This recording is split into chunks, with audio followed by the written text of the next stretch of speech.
예, 오늘 전해드릴 말씀은 신약성경 마태복음 24장 36절 42절 말씀 가지고 예수님 재림의 돌발성이라는 제목으로 말씀드리겠습니다. 오늘은 그 마태복음 예수님의 그 재림에 관한 이야기 때문에요. 그리고 이거 뒤에 배경을 보시면 이것이 예수님의 그 재림하실 때 그 상상도입니다. 이건 실제 그림이 아니고, 예, 우리 요즘에도 여기 보면은 우리 이제 기독교 서점에서 가장 많이 이렇게 액자에서 이렇게 그림으로 팔고 있는 이제 그러한 그림 중에 하나인데요.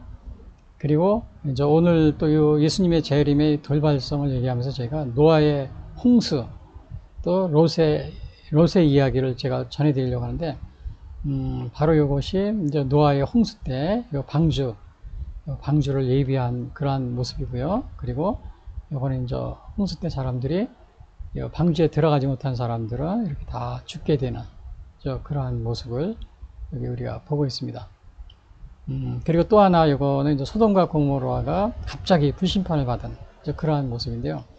그래서 오늘 그 예수님의 요 재림의 돌발성이라는 게 이 노아의 홍수 때처럼 갑자기 임한다. 그리고 이렇게 또 소돔과 고모라의 그 불심판처럼 이렇게 갑자기 정말 하늘에서 이렇게 불의 심판을 받듯이 갑자기 불심판을 받듯이 이렇게 임하게 된다. 이것을 제가 이렇게 예수님의 재림의 돌발성에 대해서 말씀드리려고 합니다. 특별히 오늘날은 예수님의 그 재림에 대해서 굉장히 우리 주위에 좀 뭐 이단이라고 그러나요? 그런 게 많이 있습니다. 그래서 예수님의 재림이 언제 뭐 온다 이렇게 얘기하는 그러한 그 이단들이 많이 있고요. 또 하나는 이제 본인 스스로 이렇게 재림주라고 스스로 얘기하는 그러한 사람도 많이 있습니다. 그래서 이제 제가 오늘 그 예수님의 요 재림의 돌발성을 얘기하면서 그 예수님의 재림에 대한 간략하게 제가 좀 말씀드리려고 합니다. 그래서 여기 먼저 보시면 예수님의 재림의 시기에 대한 오해가 먼저 있는데요. 이거 보면은 뭐 우리 기독교가 생긴 일에 계속 있었습니다. 여기 보면 이제 몬탄우스 처음에 보면은 이제 AD 156년경에 그 재림, 예수님이 재림이 뭐 언제 올 것이다 뭐 이렇게 예언한 게 있었습니다. 그래서 사람들이 이제 일도 안 하고 나가서 그 재림을 기다리는, 이제 그냥 모든 재산도 다 처분하고 와서 기다리고 막 그런 게 또 한두 명도 아니고 뭐 수많은 사람들이요. 이제 그런 게 있었고요. 그 다음에 종교개혁 시에는 그 토마스 민처의 재림주 운동이 있었고, 그리고 이제 1992년에는 우리나라 같은 경우 다미 선교회라고 해서 시한부 종말론, 그래서 언제 오실 것이다. 1992년 10월 28일에 너 예수님이 오실 것이다. 막 이거를 예언한 게 있었습니다. 그러니까 사람들이 그때 정말 다 기다리고 있었어요. 재산도 팔고 뭐 이렇게 일도 안 하고 그러면서 하는데 안 왔죠. 이게 뭐 또 연기됐다 뭐 이런 식으로 해서 계속 그랬고요. 또 우리는 이제 재림 시야는 아니지만 우리 통일교 같은 경우 문성명 이제 이분 같은 경우는 스스로 이제 재림주다 이제 이렇게 얘기하는 경우, 또 박태선 전도관 운동에서도 좀 유사한 그런 게 있었고요. 또 재림주라고 한 거요, 양도천의 세계 1 가공의 운동. 요건 이제 계룡산을 중심으로 해서 우리나라 보면 예언서가 있습니다. 조선시대 세 가지 예언서인데 그 중에 하나가 정감록인데, 요 정감록에 보면 그 정도령이라는 사람이 나옵니다. 그래서 여기 양도천이라는 분이 이제 기독교 신앙을 이렇게 거기에 이렇게 혼합시켜 가지고 본인이 그러한 재림주, 그런 재림주다 뭐 이런 식으로 또 주장한 게 있었습니다. 그리고 이제 우리나라 또 이제 우리 이만희 신천지 운동이 있었고요. 또 JMS의 뭐 예천교에서 그러한 또 재림주다 뭐 이렇게 얘기한 경우도 있었고, 또 여호와 증인 같은 게 1914년에 이미 그 전에도 재림한다고 그러죠. 1914년에 영적으로 재림해 이 땅에 이미 예수님이 재림해서 와 있다 이렇게 얘기를 하고 있습니다. 요즘에 아마 여러분들도 많이 보신 길에 가끔가다 이렇게 보시면은 이렇게 이제 가판대 이렇게 설치해 놓고 하시는 분들이 되게 여호와 증인 전도하시는 분들이네요.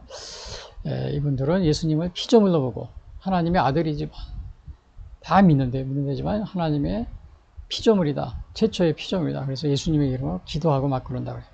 사실은 피조물을 경배하면 우상이 되겠죠. 근데 이제 계속 그렇게 하고 있습니다. 또 안식일 교회도 1844년 12월 20일에 재림을 예언했어요. 그래서 우리나라에서 안식일 교회는 뭐 제7 예수 재림 교회 이렇게 되는데, 토요일 날을 안식일로 지킵니다. 그래서 그거 외에는 또 이렇게 재림을 예언한 거 외에는 아주 거의 우리 정통 교회의 교리가 거의 비슷합니다. 신앙도. 그래서 해외에서는 요 안식일, 제7 안식일 재림 교회를 뭐 이단은 아니다 이렇게 하는, 해외에서는 그렇게 보는 데도 많이 있어요. 근데 우리나라에서는 안식일 교회가 이단인으로 이렇게 분류해 놨는데, 이제 중요한 원인이, 물론 이제 안식일 이렇게 해서 재림을 예언한 그런 것도 있었지만은, 토요일 날 이렇게 안식일을 지키면서, 이렇게 토요일 날 안식일을 지키는 건 구약적이잖아요. 그렇죠? 옛 언약이었거든요. 그래서 그 율법을 준수하는 그러한 면이 강합니다. 조사 심판이라든지요. 그런 것이 있어가지고, 또 행위구원, 그러한 그것에 그런 식으로 해서 이렇게 뭐라 그러나, 이제 율법주의, 그런, 사실은 구약에서는 토요일 날 안식일로 시켰잖아요. 우리는 이제 예수님이 오셔서 새 창조로서 이제 주일날 이렇게 했는데, 이제 아직도 그 구약의 안식일을 유대인처럼 지키고 있으니까 우리 율법주의 이런 것을 주장하는 사람으로서, 교단으로서 이렇게 한국에서는 이단으로 이렇게 보고 있죠. 그다음에 이제 안상홍 증인회, 요거는 여러분이 그 안상홍 증인회 옛날에 이렇게 했는데, 여기 재림한 하나님이라고 부릅니다. 재림 주님은 더 넘어가지고 하나님이라고 부르고 이렇게 있어요. 그래서 그 교회도 하나님의 교회.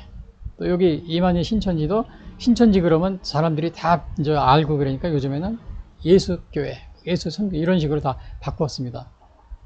그래서 사실은 우리 선교도 예수 선교인데, 이게 사실은 20년 전에 초기에, 요즘에는 이제 인터넷에 이렇게, 그 당시에는 이렇게 많이 쓰지 않았을 텐데, 요즘에는 인터넷을 많이 쓰면서 주로 이제 네이버나 다음 구글에서 검색어를 치잖아요. 예수 교회, 예수 선교회. 그러면 이제 저희 그 선교회 이렇게 막 하면은 신천지 같은 데서 다 예수자를 씁니다. 그래가지고는 저도 많이 오해를 받고, 사람들이 또 이제 이렇게 방문하는데 좀 많은 불이익을 받고 있는 그런 상황입니다. 그래서 저도 이 예수자를 좀 빼야 되는 거 아닌가 막 그렇게 생각하다가도, 여기 안식일 안상홍 증인에도 하나님이라고 이제 그렇게 하면서 재림주라고 그러고 하나님이라고 이렇게 하는데, 여기도 하나님의 교회로 이렇게 바꿨습니다. 하나님의 교회. 그래서 순복음교회 하나님의 성회죠, 유사한데, 그러니까 이게 이단들은 여호와 증인도 여호와 하나님을 뜻하죠. 안식일 안상홍 증인의 여기도 하나님을 뜻하고, 하나님 재림주 하나님이라고 그러고요. 그리고 어머니 하나님, 아버지 하나님, 이런 식으로 합니다, 교주를. 여기에서는 또 마찬가지로 신천지도 그렇고. 그래서 이러한 기독교의 모든 아주 예수님, 하나님, 여호와, 재림, 이 안식일 교회는 제7 예수 재림 교회 이런 식으로 바꿨어요.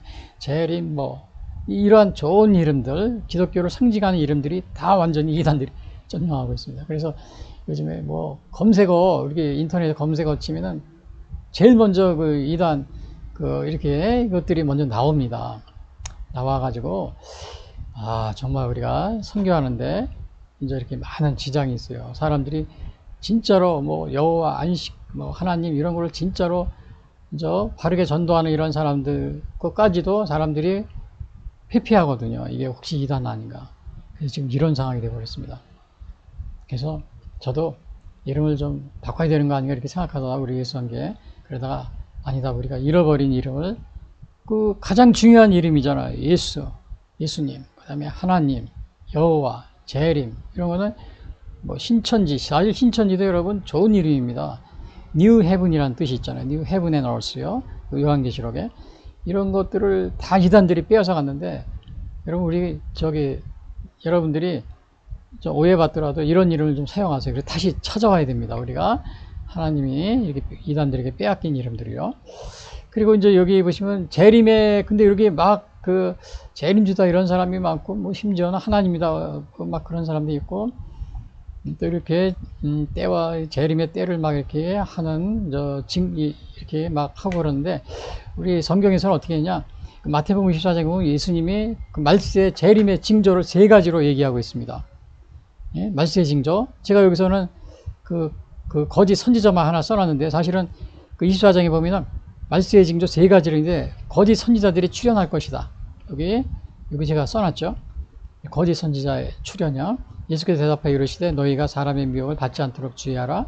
많은 사람이 내 이름으로 와서 이르되 나는 그리스도라 하여 많은 사람을 미혹하라. 이거 거짓 선지자 출현. 그 다음에 제가 그 뒤에는 안 써놨는데, 두 번째가 뭐냐면 전쟁과 기근이 있을 것이다. 그 세 번째는 성도들의 박해가 있을 것이다. 그리고 마지막으로는 뭐냐면 예수님의 재림의 징조로 예수님이 말씀하신 것 중에서 마태복음 24장 14절에 보면은 천국 복음이 땅끝까지 전도가 돼야 그때야 끝이 오리라 그랬어요. 그래서 마태복음 24장 11절 보면요, 이 천국 복음이 모든 민족에게 증언되기 위하여 온 세상에 전파되리니 그제야 끝이 오리라. 그래서 예수님의 그 재림의 시기는 알 수 없지만은 이렇게 예수님께서 직접 네 가지를 경우를 예를 들어 가지고 이렇게 말씀해 주셨습니다. 거짓 선지자들이 많이 있을 것이다. 그 다음에 전쟁과 기근, 그 다음에 성도들이 박해, 그 다음에 복음이 땅끝까지 전해져요. 그때야 끝이 오리라 그랬어요. 근데 이제 오늘날 보면은 이 거짓 선지자들 과거나 오늘이나 뭐 엄청 많이 있었어요. 전쟁과 기근도 많이 있었죠. 그 다음에 우리 기독교인들 박해도 많이 있었습니다. 그래서 어느 유명한 신학자는 이러한 징조들이 많이 우리가 이미 보아왔다. 그래서 예수님이 오실 때가 거의 다 된 건 아니냐, 뭐 이렇게 이제 얘기하기도 합니다. 그러나 우리가 물론 정확한 때는 알 수 없어요. 그러나 예수님이 말씀하신 징조를 볼 때, 우리가 이렇게 이제 이렇게 생각을 할 수 있다는, 그렇게 말씀드릴 수 있습니다. 그러나 또 한 가지 확실한 거는 복음이 땅끝까지 이르러, 이렇게 들었어요. 마태복음 24장 11절이요. 이 천국 복음이 모든 민족에게 증언되기 위하여 온 세상에 전파되리니 그제야 끝이 오리라. 그러니까 복음이 땅끝까지 전파되어야 그때가 끝이 된다는데, 그러나 우리 정말 전쟁과 기근, 성도들의 박해, 또 거짓 선지자 많이 일어나지만 복음이 아직 땅끝까지 전해진 것 같지는 않습니다. 그렇죠? 우리 여기요, 아시아, 뭐 중국도 마찬가지고, 인도, 그 다음에 저 동남아시아, 또 중동, 거의 그쪽의 인구가 뭐 한 거의 반이 되잖아요. 전 세계 인구의 한 35배죠. 근데 아직도 땅끝까지 복음이 전도되지는 않아. 그리고 이것을 우리가 볼 때는 예수님이 오실 그러한 아직도 시간이 전부 남지는 않았나. 물론 정확히는 알 수 없습니다. 그러나 그렇게 우리가 이렇게 예상을 해볼 수 있다. 이렇게 좀 말씀드릴 수 있을 것 같습니다. 확실한 것 때는 알 수 없지만요. 그래서 오늘 이렇게 예수님의 재림의 요 돌발성, 요 말씀을 드리는 이유는 예수님의 재림은 언제 올지 모르는데 오늘날 많은 사람들이 이렇게 그냥 시한부 종말론 막 시간을 정해놓고 온다고 그런 사람, 또 재림주라 그런 사람들이 많이 있어가지고 오늘 우리 성경에서 어떻게 요 말씀하고 있는지 그거를 제가 전해드리려고 이렇게 해봤습니다. 첫 번째는 뭐냐면 예수님의 재림한 날과 때는 아무도 모른다. 이렇게 말씀하고 계십니다. 그게 이제 36절, 36절에 이렇게 나와 있습니다. 여기 보시니까 그날과 그때는 아무도 모르나니 하늘의 천사들도 아들도 모르고 오직 아버지만 아시느니라. 그러니까 아무도 모른대요. 천사들도 모르고 아들도 모르고 오직 아버지만 아신다. 근데 여기서 좀 이상한 게 있잖아요. 천사들 하면은 가장 하나님하고 가까이 있는 사람이 하나님 보좌에 가까이 있는 저기가 피조물이 천사입니다. 그래서 이사야서 6장 1절에도 보면은 6장에도 보면은 그 이사야 선지자가 하나님 보좌를 보는 그런 환상을 보게 되는데 그때 바로 천사들이 보좌 앞에 많이 있었어요. 그리고 6장 1절에 보면요. 이사야서 으시야 왕이 죽던 해에 내가 본즉 주께서 높이 들린 보좌에 앉으셨는데 그의 옷자락은 성전에 가득하였고 스랍들이 모시고 섰는데 이 스랍은 이제 천사들이죠. 각기 6 날개가 있어 그 둘러는 자기의 얼굴을 가렸고 그 둘러는 자기의 발을 가렸고 그 둘러는 날며 거룩하다 만군의 여호와여 그의 영광이 온 땅에 정하더라. 그러니까 요 하늘 보좌 옆에 천사들이 있어요. 근데 그 천사들도 모른다는 겁니다. 근데 그 다음에 아들도 또 모른다고 그랬어요. 야, 근데 천사 모르는 건 이해되지만 아들도 모른다. 왜냐? 이거는 아들이 모르면 우리는 보통 삼위일체하면 아버지와 아들은 하나라고 그랬잖아요. 성령은 아들 하나님, 성령 하나님은 그 다음에 성부 하나님 그랬는데, 아들이 모르면은 하나님은 아시는데, 이게 아들은 모르니까 삼위일체, 같은 것이 아니다. 같은 본체가 아니다. 그래서 요거를 보고서 이제 고대 그 초대교회 보면 아리우스주의자들이 봐라, 이거 아들도 모르지 않냐, 아버지는 아는데, 그러니까 요거 삼위일체가 아니다. 이렇게 그거 하는데 이거를 이렇게 많이 또 이야기를 했습니다. 근데 이거는 우리가 그 예수님은 그 하나님의 아들로서 이 땅에 신성, 참 하나님이죠. 인성, 참 인간으로 오신 겁니다. 근데 이 땅에 계시는 인성으로 아들로 사람의 몸으로 오실 그 동안에는 요 신성을 가지셨지만, 그러나 하나님과 동등하셨지만은 인성, 그 인성인 측면에서는 이것이 제한을 받으신 겁니다. 제한을. 그게 이제 빌립보서 2장 7절에 나와요. 오히려 자기를 비워 종의 형체를 가지사 사람들과 같이 되었고, 사람들과 같이 된 겁니다. 그래서 제한을 받은 것인 겁니다. 이 땅에 계시는 동안에. 우리 그 마리아 어머니 밑에 태어나서 그때 아무것도 모르잖아요. 인간으로 태어나서 어릴 때 아무것도 모르잖아요. 그냥 인성으로 인간으로 계신 동안에 제한을 받으셨기 때문에 그렇습니다. 그래서 여기서는 여기서 아들이 하나님과 동등하지만은 인성으로서 제한을 받으셨기 때문에 모른다고 한 것이다.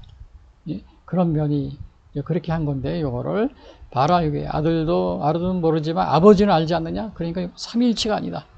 이런 식으로 해서 초대교회 아리우스주의자들이 이거를 삼위일체를 부인하는 데 썼습니다. 근데 오늘날은 이제 여호와 증인이 거기서도 봐라, 이게 아버지 아들이 다르지 않느냐? 그러면서 피조물이다 이거예요. 그런 식으로 이제 이렇게 그냥 목숨 걸고 하나님이 아니고 그 피조물이다 이거를 목숨 걸고 증거하는 게 아주 순교한 사람도 있었습니다. 지난번에도 제가 말씀드린 존 칼빈 때 종교개혁 당시에 세르베투스라는 분은 하나님과 아들은 예수님은 본체가 아니다. 삼위일체가 아니다. 아들은 피조물이고, 그 다음에 하나님만 신이다. 이렇게 참신이다. 이렇게 막 자기 목숨 걸고 그래서 나중에 순교했습니다. 그래서 존 칼빈도 그 당시에 있으면서 이것이 칼빈 개혁자가 이거를 또 그 사용에 가담한 것은 아니냐, 이런 식으로 해서 오늘날도 많은 오해가 있습니다. 그래서 사실은 당시에 재판하고 재판이 따로 있었기 때문에 칼빈이 여기에 재판을, 우리나라도 그렇잖아요. 대통령이 사형 선고 받으면 이게 대통령이 사형 선고를 내린 거예요? 아니잖아요. 판사들이 따로 있잖아요. 당시에 종교재판도 그랬습니다. 그래서 칼빈이 직접적으로 사형에 이렇게 그것을 집행하거나 그런 건 아니라는 것을 우리가 좀 이렇게 생각할 필요가 있습니다. 그리고 여기서 보니까는, 그래서 이제 그러나 예수님은, 그러나 왜 이렇게 얘기하냐면, 아들은 모르지만 하나님은 아신다 그러니까 삼위일체가 아니다 그랬는데, 그러나 예수님은 요한복음 10장 30절에 이렇게 말씀하시다. 나와 아버지는 하나이니라. 그 다음에 요한복음 17장 21절에도요. 아버지께서 내 안에, 내가 아버지 안에 있는 것 같이 그들도 다 하나가 되어 우리 안에 있게 하사. 세상으로 아버지께서 나를 보내신 것을 알게. 그러니까 내가 아버지 안에, 아버지가 내 안에 있다. 이렇게 말씀하십니다. 그리고 빌립보서 2장 6절에는 그는 근본 하나님의 본체시나 하나님과 동등됨을 취할 것으로 여기지 아니하시고. 그래서 여기는 아들도 모른다고 그랬으니까 아들과 아버지는 삼위일체가 아니다. 그게 아니고 인성으로서 신성을, 하나님과 동등한 신성을 가지셨지만, 그러나 인성으로서, 인간으로서 이 땅의 성육신 기간에 인성에서 제한을 받으셨다. 그래서 기능적으로 이렇게 제한을 받으셨다. 이렇게 우리가 이해하면 될 것 같습니다. 그리고 그 다음에 이제 재림의 때는 이게 아버지만 아시니라, 그러니까 재림의 때는 아버지의 권한 안에 있다는 겁니다. 아버지의 권한 안에. 근데 여러분, 아까 제가 처음에도 말씀드렸죠. 오늘날 우리 주위에 이렇게 시한부 종말론, 이렇게 여기 다미성계 같은 경우는 1992년 10월 28일에 온다. 그리고 또 여기 뭐예요?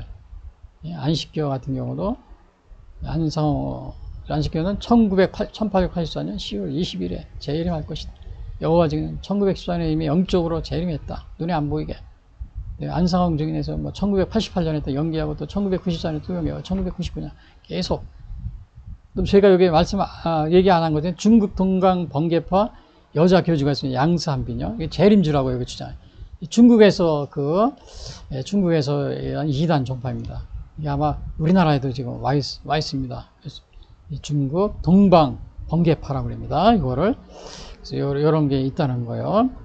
그리고 이제 두 번째는 그래서 뭐냐면 그 재림의 시기는 첫 번째는 아무도 모른다.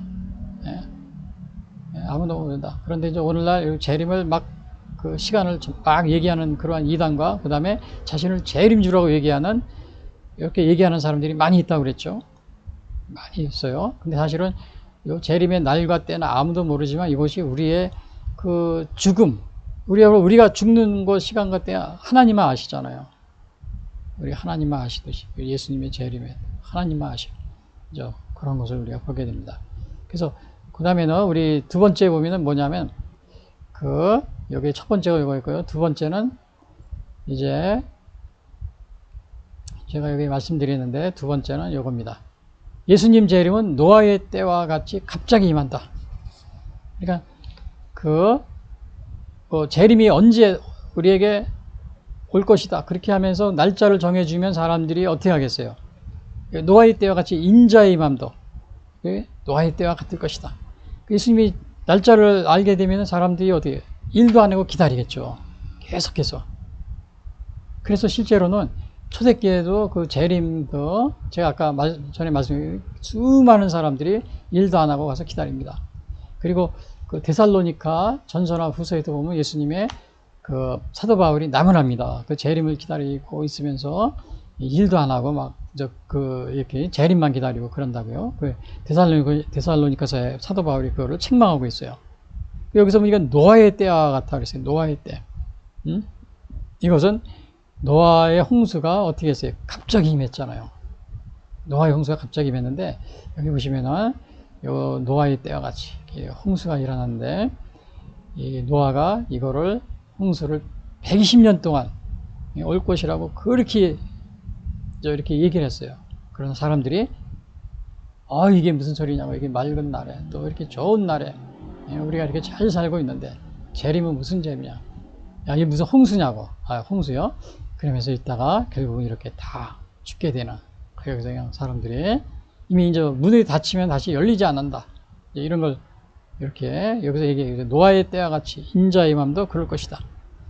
그러니까 이거 여기서는 이제 예수님도 이렇게 이거는 갑자기 임한다. 갑자기 임한다. 이런 뜻이 있는데 이것은 영적으로 임하는 거죠. 여기 아까도 제가 말씀드린 여호와 증인 같은 경우는 뭐라 그랬어요? 1914년에 영적으로 임했다. 눈에 안 보이게. 그랬는데 우리 여기서 예수님은 노아의 영적으로 임하는 것이 눈에 안 보이게 임하는, 불가시적으로 임하는 게 아니고 가시적으로. 그래서 그거는 어디에 우리가 볼 수 있냐면 여기 보시면 예수님의 재림을 단지 상징이나 영적인 재림으로 믿고 있지 않은가? 이렇게 이제 물어봤죠. 사도행전 1장 11절에 뭐라고 그랬어요? 이르되 갈릴리 사람들을 어찌하여 서서 하늘을 쳐다보느냐? 너희 가운데서 하늘을 올려지신 예수는 하늘로 가심을 본 무대로 오시리라. 그래서 예수님의 재림이 이렇게 불가시적, 보이지 않는 영적 그런 것이 아니고 가시적으로 이렇게 우리 다시 재림하신다. 이것을 우리 성경에서 얘기해 주고 있습니다. 근데 우리 이제 그 개신교에서 많이 이렇게 초대 이제 종교개혁 때 쓴 하이델베르크, 루터의 하이델베르크, 거기에도 보면은 이렇게 3조의 신앙 고백에 이렇게 나와 있습니다. 이 하이델베르크 고백은 바로 이제 감리교에서도 바로 이 하이델베르크 신앙을 고백하고 있습니다. 또 이제 그 장로교에서도 이 하이델베르크 또 이런 것을 많이, 칼빈도 이거를 초대 이제 루터 당시에 종교개혁 당시에 이거를 이제 받아들이고 그랬고요. 여기 보면 이렇게 써 있어요. 3조 신앙고백 3조. 사도신조 가운데 기록되어 있는 대로 바로 이 그리스도께서 산자와 죽은 자를 심판하시고요, 모든 사람들이 보는 가운데 다시 오실 것입니다. 그래서 여기서도 뭐라고 했어요? 가시적인 그 재림이다. 불가시적인 재림이 아니고 가시적인 재림이다. 그러니까 여기 앞에서 얘기한 것처럼 여호와 증인은 여기 보니까 9번에 보면 여호와 증인 1914년에 영적으로 재림했다. 요거는 우리가 여기 성경에도 맞지 않고 그렇죠? 여기 노아의 때가 지금 성경에도 뭐라 했어요? 하늘로 가심을 본 그대로 오시리라. 그 노아의 홍수 때와 같이 그렇게 뭐 노아의 예수님의 승천이 보이지 않게 승천한 겁니까? 영적으로 아니잖아요. 실제적으로 보는 상황. 그리고 또 그 가심을 본 그대로 오신다. 이것을 분명히 얘기하고 있고 또 그것을 우리 하이델베르크 신앙 고백에서도 이렇게 사도 신조에도 그것이 우리가 이제 다시 오시리라 그렇게 되어 있는데 여기서 모든 사람이 보는 가운데 다시 오실 것이다. 그걸 분명히 하고 있습니다. 그리고 여기 보면은 홍수전에 그 당시에 그러니까 이제 이렇게 막 홍수전에 노아가 방주에 들어가던 이렇게 사람들이 먹고 마시고 장을 시가고 있으면서 이제 막 이렇게 세상을 즐기면서 이렇게 이제 사람들이 지내고 그런 겁니다. 예? 지내고 그러면서 홍수가 올 것이다 이렇게 경고했는데 사람들이 안 들었어요. 120년 동안. 120년 동안. 그래서 여기서 이렇게 나머지 이제 나중에 이게 들어가는 거 그 모습인데 그 일주일 전, 뭐 바로 전까지도 사람들이 안 들어왔어요. 그래서 바로 이것을 이제 여기 그 얘기가 그겁니다. 홍수전에 노아가 방주에 들어가던 날까지 사람들이 먹고 마시고 장가들고 시집가고 그 사람들이 그냥 먹고 마시고 그냥 자기 일에만 관심이 있는 거, 세상 일에만. 그리고 하나님이 그 말씀과 또 이러한 것에 귀를 안 기울이는 건 무관심하는 겁니다. 그래서 창세기 그 6장 그 당시의 상황이 이래. 창세기 6장 11절 보면 이렇게 말하고 있어요. 그때 온 땅에 하나님 앞에 부패하여 포악함이 땅에 가득한지라. 그러니까 이렇게 그냥 사람들이 먹고 마시고 장가들고 그런 생활이 그냥 빠져 있었던 거예요. 예. 사실은 요 방주가 오늘날로 말하면 이제 교회와 유사, 교회와 이렇게 비교할 수가 있습니다. 여기 들어간 것은 다 노아의 8식과 또 여기 들어가는 것 다 구원을 받았잖아요. 죽지 않았죠. 그래서 오늘날도 이 방주가 교회와 유사하다. 이렇게 우리가 이렇게 상징하고 있다. 이렇게 얘기하고 있습니다. 그래서 혹시 여러분들이 주위에서 여러분 전도하는 사람들이 많이 있잖아요. 그러면 교회에 나오십시오. 이렇게 전도하고 그러면은 여러분이 꼭 교회 여러분이 꼭 나가셔서 등록하시고 나가셔서 여러분들이 정말 이렇게 마지막에 이게 어떠한 우리가 마지막에 보면 심판을 받게 됩니다. 그래서 다 여러분들이 정말 영원한 생명을 또 우리 이 땅에 살면서도 우리가 복을 누리고 또 나중에 우리가 죽어서도 영원한 생명을 누리는 그러한 여러분들이 삶을 이렇게 사셔야 됩니다. 그냥 먹고 마시고 모르세요. 먹고 마시고 시집가고 장가들고. 제가 어제도 보니까 TV 그래 요즘에 보면 TV 먹방 프로그램이 있어요. 그냥 뭐가 맛있네. 그런 프로그램이 엄청 많아요. 그리고 또 TV 저희 광고도 보면 그냥 그 먹는 것도 다 그런 겁니다. 쾌락을 즐기는 것들 다. 거기에 우리 사람들이 다 거기에 이렇게 빠져 있는 거죠. 오늘날 사람들이요. 근데 또 이제 그 뭐라 그러나 요즘에 보면 이제 여행 가는 것도 어떻게 많이 광고하는지 그냥 이를 말할 수 없습니다. 근데 이제 또 요즘에 이제 이렇게 보면은 유럽이나 이렇게 또 이제 미국 같은 데서는 야구 게임, 또 유럽에서는 뭐예요? 그 축구 같은 거 이렇게 하면은 어마어마한 관중이 여러분 보십시오. 손흥민 경기 이렇게 유럽에서 뛰는 관중이 굉장히 많죠. 독일이나 스페인, 이탈리아 어디든지요. 근데 그 뒤에 있는 교회들은 텅텅 교인이 없습니다. 다 문 닫는 교회도 많고. 그러니까 우리 오늘날은 어떻게 먹고 마시고 장가들고 시집가고 이런데 그냥 정신이 팔려 있어요.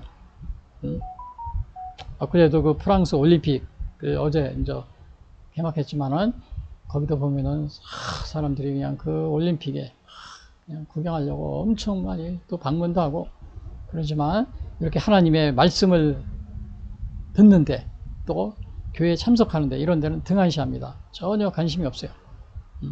그래서 여기서도 먹고 마시고 장가들고 시집가고 장가들고 시집가는 것도 이거 보면은 우리나라 같은 경우도 이렇게 이제 하지만 제가 언젠가는 뉴스에 보니까 저 인도에서 그 결혼식 하는데 어느 억만장자가 결혼식이 아시아에서 최고 갑부라고 그러더라고요.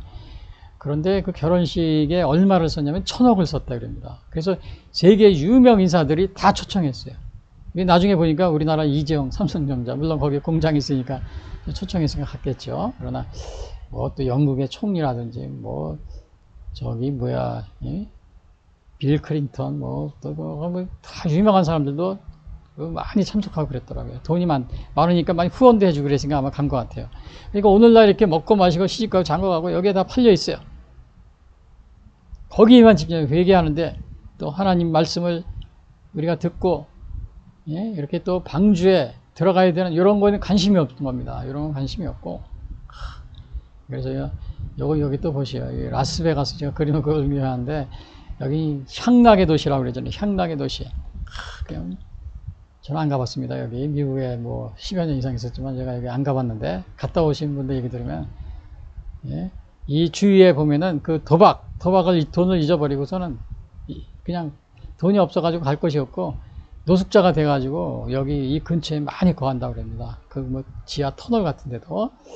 자, 그래서 오늘날 이렇게 정말 이런 여기 성경에 나온 대로 먹고 마시고 장가도 시집가고 이 방주에 들어가는 거, 오늘 교회에 가는 거, 하나님의 말씀을 듣는 데는 소홀히 하는 겁니다.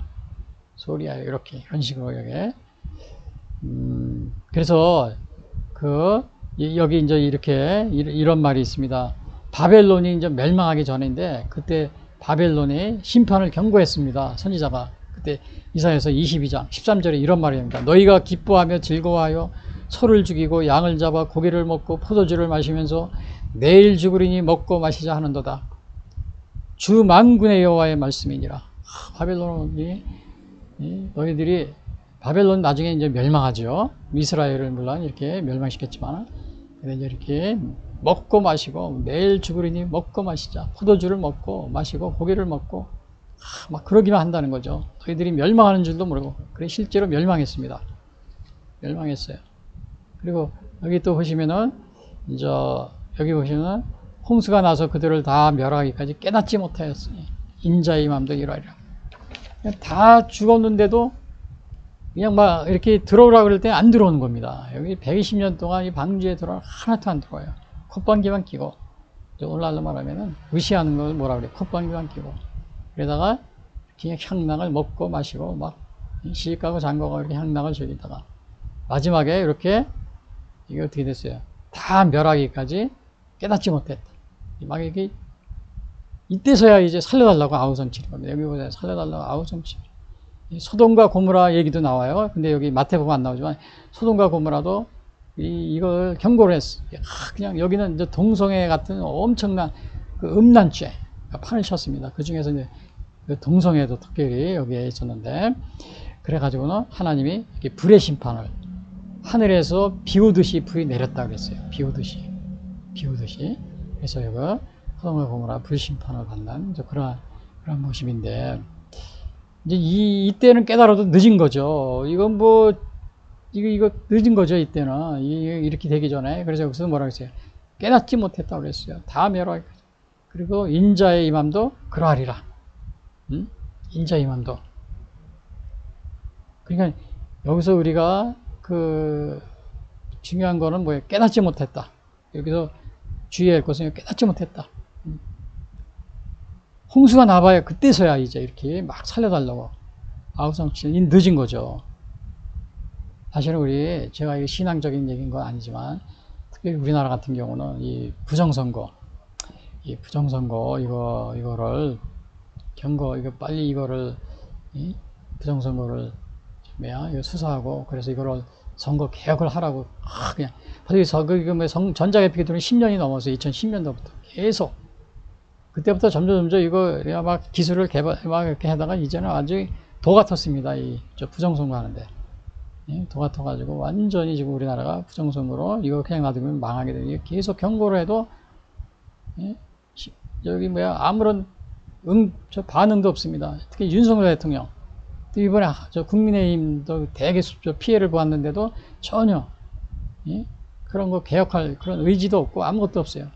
이거는 뭐가 같으냐면 전에도 제가 말씀드렸지만 이건 불난거나 마찬가지입니다. 이 한 나라에서 우리나라 대한민국 헌법 1조가 뭐예요? 국민의 주권은 국민에게 있다잖아요. 그러니까 가장 중요한 게 선거입니다. 왜? 주권을 행사하는 거기 때문에. 우리나라에 가장 중요한 게 나토 정상회의 그다음에 파리 올림픽 참석하는 거 국민의 당대표 선출하는 이런 것도 아닙니다. 우리 국민의 투표를 올바르게 행사하는 거 이것이 바로 가장 중요한 겁니다. 이것이 망가지면 그 나라는 이미 미래가 없는 거예요. 어떻게 말하면 그 집, 어느 집이 있으면 개인 집에 불이 난 거나 마찬가지죠. 그럼 불이 났으면은 제일 먼저 해야 되는 게 뭐예요? 불이야! 그리고 불을 꺼야 되잖아요. 근데 불이야 소리를 질러야 되는 이 TV와 언론이 가만히 있습니다. 가만히 있어요. 뭐 자기 타 죽으려고 그러나? 전혀 그냥 감각이 없어요. 그 다음에 정치인들, 특히 대통령이야 많은 여당이 특히 다 피해를 받는데 여당은 조용하고. 그래서 이게 한두 번이 아니고 1910년 그 전자계필이 도입된 이래 조금씩 하다가 완전히 지금 아주 그냥 아주 그 따리를 틀었다 그러죠. 그냥 자리를 잡고 끄떡도 안 하고 아무리 부정선거라고 해도 뭐 그냥 끄떡도 안 하고 계속 아주 겁도 없이 계속 해내고 있습니다. 이 경고를 그렇게 해도 다 이거를 무시합니다. 더군다나 교회도 이거를 이 위험성을 전혀 인지하지 못하고 있는데 여러분 교회가 이게 정보 부정이 계속되면 더 이거 보십시오. 이게 지금 우리나라 공산주의를 추종하는 정치인들이 국회로 많이 들어가잖아요. 또 모든 분야에서 그러면 우리나라가 합법적인 공산화로 흐르게 됩니다. 그러면 교회도 망하게 되는 거예요. 교회도 자연히 붕괴됩니다. 여러분 중국과 북한의 교회가 맘대로 교회 자유가 있습니까? 교회 자유가 없습니다. 그런 데는. 그래서 우리 교회가 이거를 경고를 받아야 되는데 교회도 물론 하시는 목사님도 있어요. 대부분이 다 조용합니다. 그래서 왜 조용하면 교회는 정치에 참여하면 안 된대요. 그래서 왜 제가 미국에서도 제가 미국 어느 그 유명한 사람이 칼럼을 썼어요. 교회는 오늘날 어떻게 해야 되느냐 정치에. 예? 우리 예수님이 보니까 예수님은 정치에 관여를 안 했다. 하늘나라가 바로 예수님의 했던 것이다. 그래서 우리도 거기에 이렇게 관심을 두고 뭐 트럼프나 뭐 바이든 이런 거에 너무 우리가 해서는 안 된다. 뭐 이런 식으로 그 칼럼을 썼는데 그것도 자랑 기사라고 또 올려놨더라고요. 근데 여러분 예수님 때는 예수님이 말씀을 안 하셨어요. 사실은 내 나라는 여기가 있는 것이 아니고 하늘에 있다. 예수님이 직접 또 빌라도의 고문 받을 때도 신문 받을 때도 그랬어요. 그러나 여러분 예수님 당시에는 왕의 세습 체제입니다. 모든 정치가. 그런데 오늘날은 민주국가로서 국민들 각 교인들 각자 하나하나에게 책임을 가져다 줬어요. 주권을 행사할 수 있도록. 그래서 그 나라가 정치가 잘못되면 그 각자에게 국민들에게 책임이 있는 겁니다. 그러면 그 책임의식을 다 해야 돼요? 안 해야 돼요? 해야 되는 거죠. 투표로서 행사하고 모두 다. 그러니까 결국은 나라가 잘못되고 정치가 잘못되고 국민들 각자의 책임이 있는 거예요. 교인들 각자도 국민이니까 교인의 책임이 있는 거예요. 그러면 이거를 교회에서 목사님들이 우리는 하늘나라만 신경 쓰고 뭐 복지에만 신경 쓰고 정치에 정자도 끊어 이렇게 하면 되는 거예요? 안 되는 거예요? 나라가 그러면 이렇게 막 공산화가 되든 말든 막 교회는 뭐 복지만 신경 쓰고 정치 얘기는 절대 하면 안 돼 이렇게 하면 되는 겁니까? 교인들한테 주권을 행사할 수 있는 결국 책임은 국민들에게 있잖아요. 주권이 국민에게 있으니까 국민들이 그 책임을 잘 감당할 수 있도록 계속해서 신앙적으로 성경적으로 그거를 올바른 얘기를 해야 되고 그래서 이 나라가 올바른 길로 갈 수 있고 투표 행사 같은 것도 잘 행사하고 그 다음에 부정선거 이런 게 있으면 국민들이 여기에 대해서 심각하게 생각하고 이거를 고치려고 하고 교회도 여기에 대해서 경고를 하고 그래야 되는 거죠. 예수님 당시에는 세습 체제였어요. 그 왕권이었거든요. 예수님이 그 뭐 얘기해야 그 당시에는 상황이 그런 상황도 아닙니다. 그래서 예수님이 말씀하셨죠. 오늘날은 나라가 망하거나 뭐 잘못됐다 그러면 국민들 각자에게 책임이 있는 겁니다. 이거 봐라, 너 책임인지, 너 책임이 아니냐, 국민들, 교인들 책임이지, 교회 책임인지, 너희들이 경고하고 그런 걸 막았어봐. 미리 조심하고 그러면 나라가 올바로 갔겠지, 공산화가 안 됐겠지. 나중에 이렇게 정말 이런 식으로 막 물속에서 이렇게 해도 소용이 없는 겁니다. 그래서 오늘날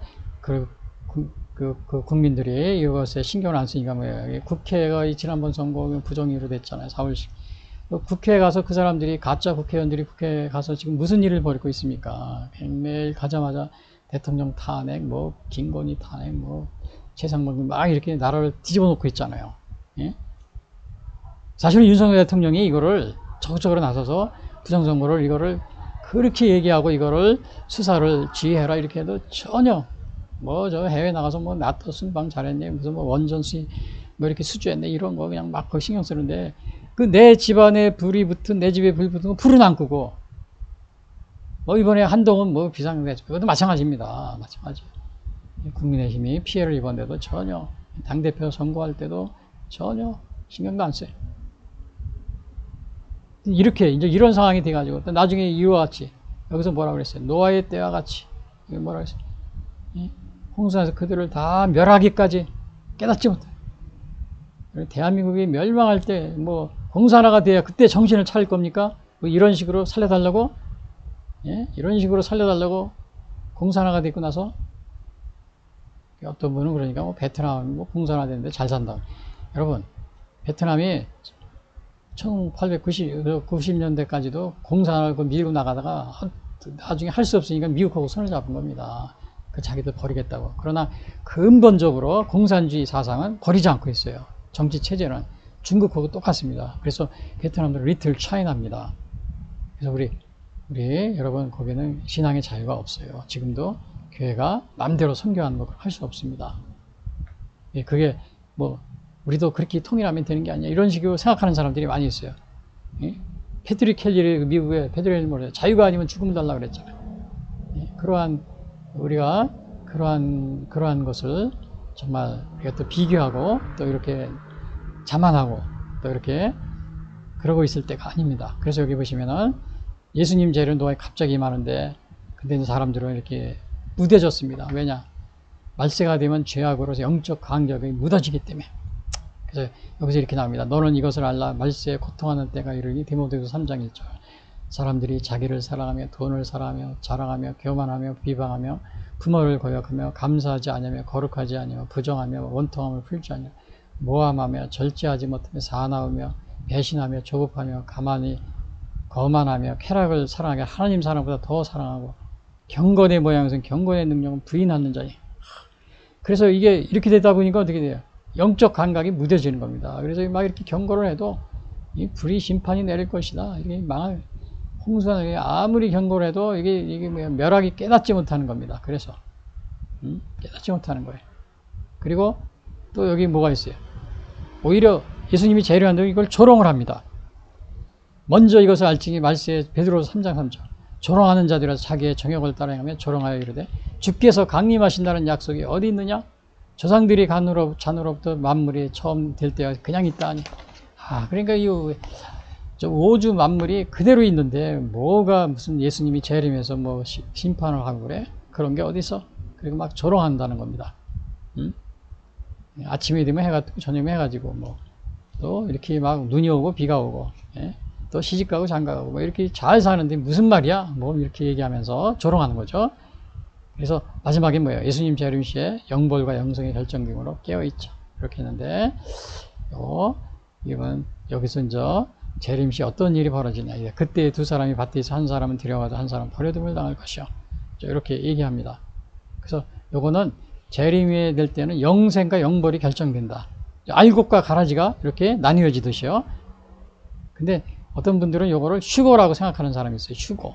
저도 어렸을 때 중고등학교 다닐 때 이 성경 구절을 보면서 노래도 있어, 복음성가도 있었어요. 근데 이거를 예수님이 재림할 때 휴거하는 거나 아니요, 이런 식으로 생각했는데 이것의 의미는 휴거라기보다는 마지막에 우리가 예수님이 재림하시고 심판받으면 어떻게 돼? 나중에 한 사람은 영생으로, 한 사람은 영벌에, 이런 뜻입니다. 이것이 뭐 휴거 때 그 상황이라기보다는요. 그래서 실제로는 이 휴거의 상황은 어디에 나오냐면은 여기 보면 여기 나와 있어요. 데살로니가서 4장 16절에요. 휴거 때 상황이 나옵니다. 사도 바울이 쓴 거 보면요. 주께서 호령과 천상의 소리와 하나님의 나팔 소리로 친히 하늘로부터 강림하시리니 그리스도 안에 죽은 자들이 먼저 일어나고 그 후에 우리 살아남은 자들도 그들과 함께 구름 속으로 들어올려 공중에서 주를 영접하게 하시리니 그리하여 우리가 항상 주와 함께 있으리라. 요거 휴거는 요때가 이제 휴거의 모습인데 요 앞에 요 모습은 뭐 맷돌을 가는데 한 사람은 밭을 가는데 한 사람은 뭐 버려둠을 당한다. 이거는 휴거라기보다는 마지막 때 그 심판 영생과 영벌로 나눠지는 그러한 것을 얘기하는 거죠. 그 다음에 또 여기 두 여자가 맷돌질을 하고 있으면 한 사람은 데려감을 당하고 한 사람은 버려둠을 당할 것이다. 이것도 마찬가지로 휴거 상황이라기보다는 이렇게 이제 마지막 때 영생과 영벌로 이렇게 알곡과 가라지가 나뉘어지듯이 그렇게 된다는 것을 여기서 이렇게 말하고 있는 것이라고 볼 수 있습니다. 그리고 여기 보시면 그러므로 어떻게 하라고 했어요? 깨어있으라. 깨어있으라. 네? 여기서 깨어 있으라고 그랬는데 왜 이제 이거 깨어 있는 게 요때가 영생과 영벌로 나누어지기 때문에 깨어 있으라고 그랬죠. 그러니까 깨어 있으라고 그러니까 사람들이 일도 안 하고 이렇게 있는 사람이 있어요. 일도 안 하고 제가 여기 써놨죠. 일도 안 하고 하얀 옷 입고 하늘만 쳐다보라는 이야기가 아니고 실제로는 사람들이 이런 사람이 많이 있고 오늘날도 그런 우리 대한민국에도 그런 언젠가 그런 사람이 있어가지고 뭐 저 남태평양 섬으로 다 갔더라고요. 예수님이 재림할 때 재산도 다 팔아가지고 그리고 그냥 집단으로 거주하면서 근데 그런 게 아니고 여기서 주님의 강림 때 흠없이 보존되어 있어야 한다. 또 우리가 기도하는 생활 여기 보니까 스테살로니가서 5장 23절에 이렇게 써 있죠. 여기 보시면은 평강의 하나님이 친히 너희를 온전케 거룩하게 하시고 또 너희의 온 영과 혼과 몸이 우리 주 예수 그리스도께 강림하실 때 흠없게 보존되기를. 흠이 없이 보존되어야 됩니다. 예? 흠 없이 보존. 그래야 우리가 하나님 앞에 바로 설 수 있는 거죠. 그래서 요거를 이렇게 그래서 깨어 있으라는 겁니다. 그래서 깨어 있으려면은 데살로니가 전서에 또 이렇게 나와 있어요. 어떻게 해야 깨어 있느냐? 그걸 보니까 항상 기뻐하고 쉬지 말고 기도하고 범사에 감사하고 그리스도 예수 안에서 너희를 향하신 하나님의 그다음에 성령을 소멸하지 뭐 예언을 멸시하고 악은 또 모양이라도 버려라 그랬어요. 악은 모양이라도 버려라 이렇게 해야 우리가 흠없이 보존된다는 겁니다. 그래야 예수님이 재림할 때 우리가 영생과 영벌 마지막 날에 여기 결정되기 때문에. 근데 여기 보니까 악은 모양이라도 버려라. 이게 이제 마지막 여기 끝에 나오죠. 악은 어떠한 모양이라도 버려라 그랬는데 요거는 우리가 그래서 왜 그러냐면요. 여러분들이 담배 피는 거 딱 하나만 피운다 그래. 한 갑만. 딱 한 꽃을. 근데 그 다음에 두 꽃을 핍니다. 두 개를. 그 다음에 점점 많이 한 갑을 피워요. 그 다음에 뭐 하루에 3갑씩 피우는 사람도 있다고 그래요. 이게 늘어나는 겁니다. 중독이 되는 겁니다. 여러분 술도 여러분이 술은 이제 마시지 말라고 그래. 가급적. 입에도 대지 말라고 그래. 저는. 그럼 사람들이 조금 먹는 건데 건강을 위해서. 근데 그게 아닙니다. 부부가 같이 술을 먹다가 보면은 우리 같이 뭐 연애할 때도 먹어서 그리고 먹어요. 좀 그게 주량이 늘어가지고 나중에는 중독이라는 게 있어가지고 그냥 많이 먹게 됩니다. 또 마약도 마찬가지예요. 마약도 그 미국 같은데 또 유럽에서 또 태국 같은 데서는 가벼운 마약, 마리오나 같은 거는 합법화 시켰어요. 아주 가볍고 뭐 강하지 않다고 그러죠. 근데 거기에 이렇게 중독이 되니까 나중에 펜타놀 같은 더 강한 걸 요구합니다. 그래가지고 지금 미국에서 그 합법화된 주 이런 데 보면은 사람들이 처음에 마리아나 합법화돼서 막 피워요. 그러다 중독돼가 더 강한 걸 먹으면 요즘에는 그 영화에 보면 좀비 영화 있죠. 좀비처럼 막 비틀비틀하는 사람이 뭐 샌프란시스코, 뭐 로스앤젤레스, 뭐 저 시애틀 난리랍니다 지금. 그렇게 되는 겁니다. 그래서 여기서 예수님도 그러세요. 악은 어떤 모양이라도 버리라. 왜? 우리가 여기에 악한 일에 빠지게 되면 자꾸 마지막 때 어떻게 돼요? 흠없이 예수님 그리스도께서 강림하실 때 흠없이 보존되어 있어야 우리가 정말 예수님 맞을 준비를 하는 건데 그렇지 못하는 겁니다. 그래서 여러분들이 그래서 사도 바울은 이렇게 얘기합니다. 주의 날이 도적같이 임한다. 도적같이 임하니까 깨어 있어라. 그래서 대사로니가 5장 1절 형제들아 때와 시기에 가나이는 너희에게 쓸 것이 없으면 주의 날이 밤에 도적같이 이를 줄을 너희 자신이 알기 때문이라. 그래서 우리 항상 여기에서 깨어있는 신앙생활을 해야 돼요. 근데 사실 도적같이 임하는 거는 어떤 때는 예수님이 재림하는 것이 우리 죽음하고 좀 비슷하지 않나 이런 생각이 들어요. 어느 목사님도 그렇게 말씀하시는데 이거는 뭐냐면 우리가 죽을 때는 아무도 모르잖아요. 그러나 우리가 죽은 후에는 또 심판을 받게 되잖아요. 물론 예수님의 재림의 그런 시기는 아니지만요. 그래서 예수님이 재림할 때도 마찬가지로 또 영생과 영벌로 결정이 되고 그러니까 어떻게 보면은 우리가 언제 죽을지 알지 못하듯이 예수님이 재림도 알지 못하듯이 우리가 죽음, 우리 인간의 죽음하고 좀 이렇게 유사점이 있다 이런 생각이 좀 듭니다. 물론 재림이 그래서 죽음이라 그런 건 아니고요.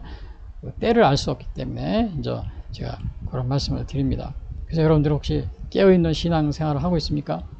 깨어있는 신앙생활. 그래서 이런 거를 경고하면은 나중에 후회하면 소용이 없습니다. 경고할 때 깨어있어서 노아의 때 그랬다 그러잖아요. 죽을 때까지 이렇게 사람들이 이럴 때까지 깨닫지 못했다고 그랬잖아요. 그래서 그렇게 되기 전에 여러분이 깨어서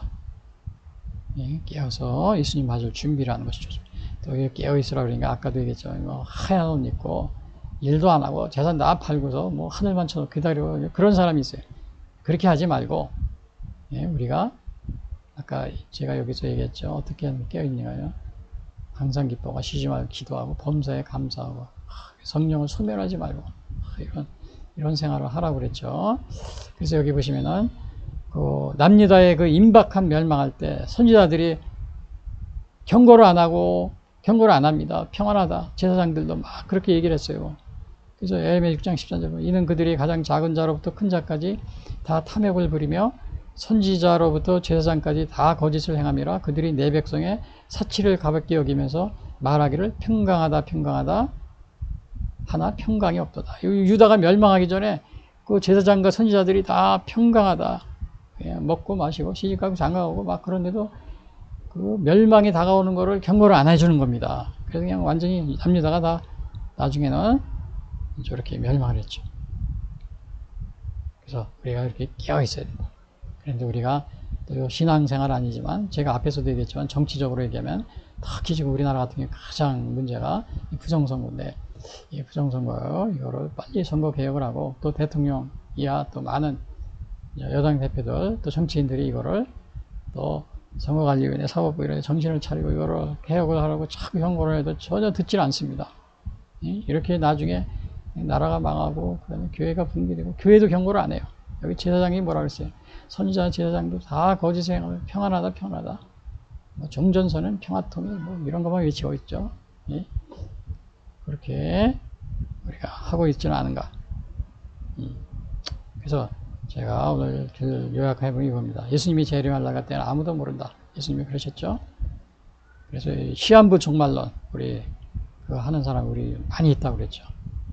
그리고 두 번째 예수님의 재림은 노아의 때가 갑자기 임한다. 뭐 예고 이 죽음하고 비슷하다 그랬죠. 우리 뭐 죽음이 재림이라는 건 아니에요. 그러나 우리 죽음도 전혀 모르고 우리 노아의 때가 갑자기 임하는 겁니다.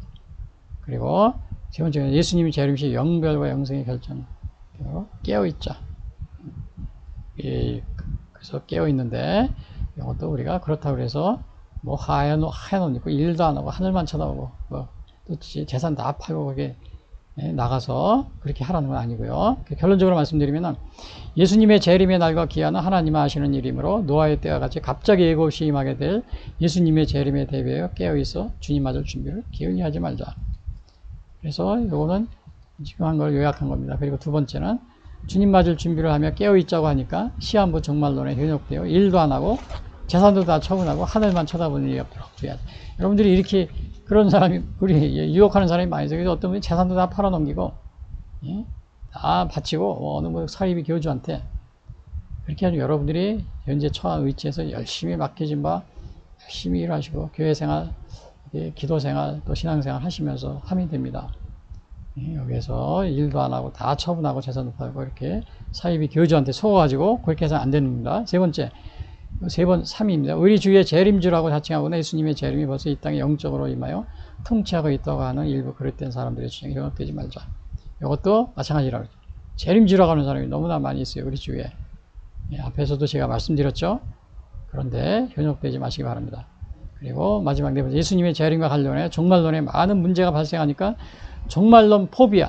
종말론 포비아는 종말론을 아주 이게 두려워하는 겁니다. 아예 그걸 얘기도 안 하려고 그러고 연구도 안 하고 그렇게 되거나 종말론을 너무 강조해 또 성경을 왜곡하는 종말론 매니아가 되지 않도록. 요거는 이제 유명한 조직신학자인 그 밀라드 에릭슨이 그 조직신학 책에서 거기에 이제 그렇게 써놓은 걸 제가 여기 말씀드립니다. 이 종말론 포비아 그러니까 그 요한계시록이라든지 아니면 종말론이 아니고 뭐 다니엘서 이런 거 우리가 그런 거니까 그냥 아예 안 하려고 그래요. 왜냐면 이단 뭐 이렇게 막 저기 막 오해받고 그러니까요. 사실은 마르틴 루터 같은 경우도 요한계시록 같은 거를 그거를 이렇게 좀 무시하고 그랬습니다.